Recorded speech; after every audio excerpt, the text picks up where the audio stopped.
Bonjour à tous et bienvenue dans cette nouvelle édition du Dessous des cartes sur un sujet qui a bien fait parler ces dernières années, la région. La région est une collectivité territoriale à part entière, tout comme la commune et le département. C'est également une décentralisation du pouvoir. En effet, une partie des compétences de l'État qui dirige l'ensemble du pays depuis Paris est reliée à ces collectivités. En France, elles prennent en charge la gestion des lycées, des centres de formation des apprentis ou CFA, l'aménagement du territoire, la formation professionnelle ainsi que la gestion des transports. Ces compétences sont gérées par un conseil régional et son président. En 2015, un projet proposé par François Hollande prévoyait de faire passer les régions françaises, 27 à ce moment-là en comptant les Drômes, à 18 régions. Ce changement a été établi en début 2016. Mais quel en était le but et quelles en sont les conséquences ?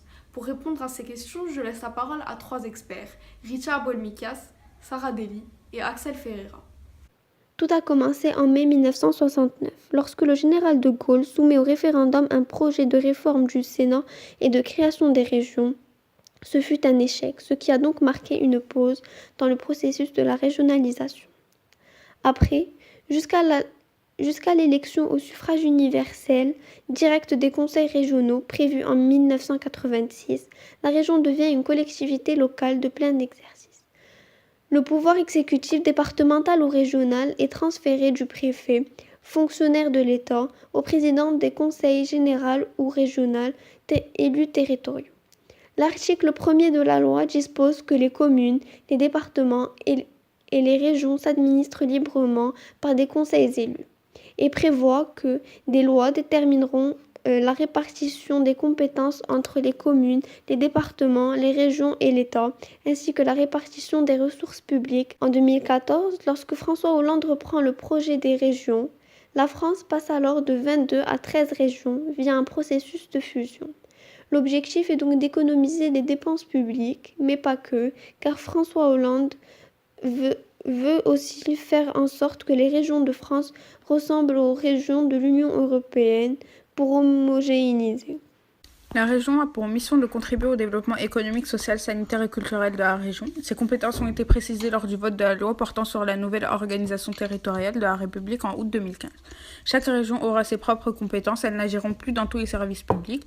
L'objectif de cette loi est de réduire le gaspillage d'argent du service public. Les principales compétences de la région sont l'enseignement. En effet, la région s'occupe de construire des lycées et de les entretenir. Elle s'occupe de trouver du personnel pour ces lycées et peut même participer au financement des universités. La région finance des structures d'insertion professionnelle concernant les jeunes, telles que les missions locales. La région rénove les espaces urbains. Elle met en place des services touristiques, crée des musées régionaux ou des bibliothèques régionales et fait construire des infrastructures telles que les aéroports et les ports. La région s'occupe du développement économique en distribuant des aides indirectes et directes aux entreprises. Les régions qui géraient déjà le réseau de TER se voient confier la gestion des gares routières, des transports interurbains par car, des transports scolaires à l'exception des transports scolaires pour personnes handicapées, mais aussi des transports ferroviaires. Le but de cette politique est de relier les régions rurales aux régions urbaines grâce à différents moyens de transport. La région prend en charge les pôles de compétitivité. Elle établit un plan régional de prévention et de gestion des déchets afin de promouvoir le développement durable et met en place des structures sportives. Un grand débat fait rage concernant les noms des nouvelles régions. Certaines régions vont donc avoir recours à un vote lors du conseil régional. La plupart des régions ont opté pour un changement de nom complet, contrairement à 2 régions qui ont choisi un nom plutôt simple. Les régions concernées par ce changement de nom sont par exemple la région Nord-Pas-de-Calais-Picardie qui deviendra les Hauts-de-France et la région Auvergne plus la région Rhône-Alpes qui deviendra la région Auvergne-Rhône-Alpes. Finalement, seules 6 régions sur 12 ont eu recours à un changement de nom. Les autres ont jugé pas nécessaire ce changement car leurs frontières n'ont pas changé lors du redécoupage des régions, contrairement aux 6 régions citées précédemment. Le débat concernant les noms est encore d'actualité. En effet, le choix de certains noms pose problème pour les citoyens, comme par exemple le nom Occitanie, ex-Languedoc-Roussillon et Midi-Pyrénées, pose problème aux Catalans. Lorsque nous regardons de plus près les régions françaises et les Länder allemandes, nous nous rendons compte qu'il existe des points communs. L'un de ces points communs serait le développement durable, où les 2 pays ont appliqué dans chacune de leurs régions la politique de l'agenda 21 depuis plusieurs années. Et dans les régions rurales allemandes et françaises, respectivement la Bavière et l'Aquitaine, des filières bio sont développées et l'énergie renouvelable est encouragée. Un autre de ces points communs serait le poids inégal des régions. En premier, au niveau démographique, où l'Allemagne comprend 3 Länder comptant plus de 10 millions d'habitants et 4 avec moins de 2 millions d'habitants, et la France où 2 régions dépassent les 5 millions d'habitants et où 15 régions, y compris les Drômes, moins de 2 millions d'habitants.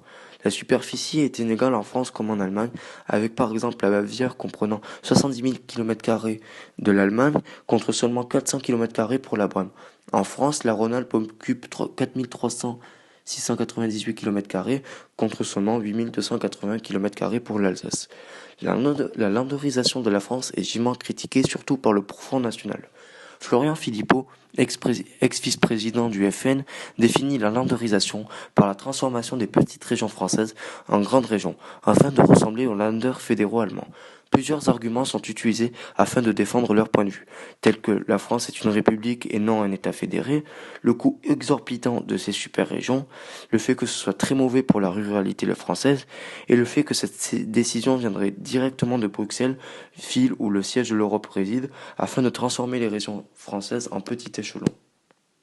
En conclusion, la réforme territoriale a été appliquée essentiellement afin de faire le poids face aux autres régions européennes ou, comme le disait François Hollande, afin d'homogénéiser. Le regroupement des 22 régions métropolitaines en 13 super-régions annonçait des dépenses plus basses et de nouvelles compétences. Seulement, comme tout changement, celui-ci a amené de nombreuses critiques, la principale étant la landérisation de la France. En effet, ce nouveau découpage se rapproche beaucoup de celui des Länder allemands par rapport au nombre de régions ou à certaines politiques par exemple.